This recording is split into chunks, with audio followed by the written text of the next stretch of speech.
خدایا خود را بشناسم. کتاب خاطرات از ادبیات شناس و نویسنده شهیر تاجیک زنده یاد رسول هادی زاده. تهیه و صدا رامین هادی زاده.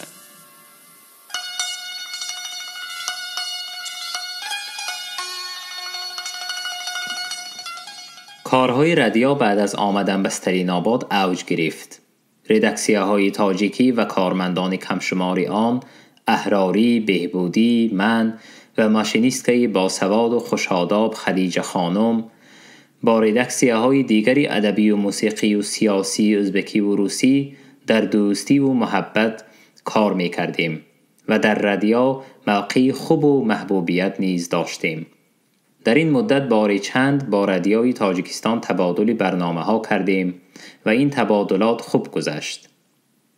کاری راهبری برنامه های ادبی و موسیقی و دراموی همزمان با تحصیل دانشگاه برای من گرانی می کرد.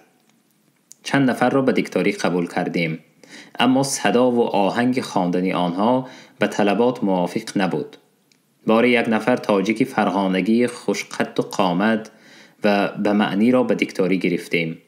بد نمی خواند، لیکن بعد از چند روز به کار دیر می آمد. بعدها در وقتش بیاید هم شیر کیف می آمد. نمیدانم می نوشید یا از نشعه ها استعمال می نمود.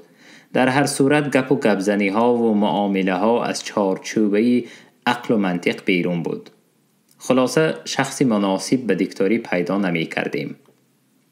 همان سال برای تحصیل در مکتب حقوق شناسی تاشکند از سمرقند شناسی من کمال افضلی آمد و در سمرقند مکتب میانه تاجیکی را ختم کرده گفتاری خوبی هم داشت.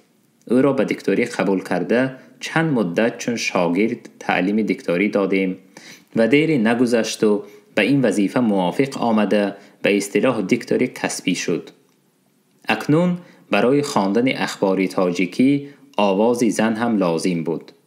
در دوام 2 سال 1-2 نفر زنهای جوان تاجیک را از سمرقندیان و بخاریان به کار گرفتیم، ولی آنها یا از جهت صدا یا از جهت تلفظ یا به سببهای دیگر به دکتری موافق نبودند. و نهایت من شخصا قرار دادم که فاطمه خان برهانوه را که 1 سال زیادتر با آن کس آشنایی داشتم به کار دعوت کنم.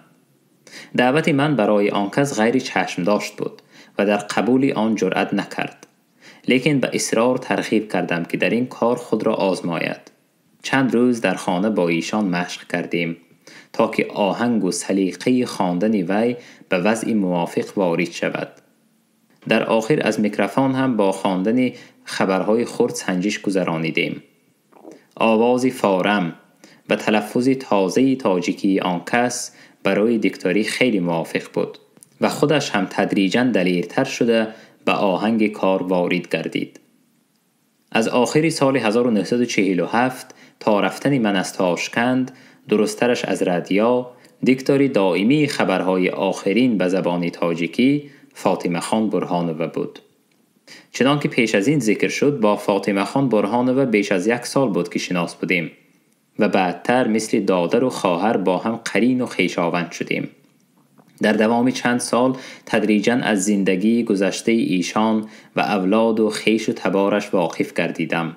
این زن زندگی پرتشویش، گاها فاجعه انگیز و از روی خصلت خود حیات لاابالانه ای را سپری کرده بود. فاطمه خان و دادرش متوکل برهانوف در زندگی من نقشی گذاشتند که هیچگاه سترده نمی شود. تا لحظه های آخرین زندگیشان ما همدم و هم نفس بودیم. در این کتاب خاطرات از حکایت و نقل این 2 نفر خواهر و برادر خود به خاموشی گذشته نمی توانم. زندگی آنها نه تنها برای من بلکه برای همه و اطمینان دارم که برای آیندگان نیز عبرت آموز خواهد بود.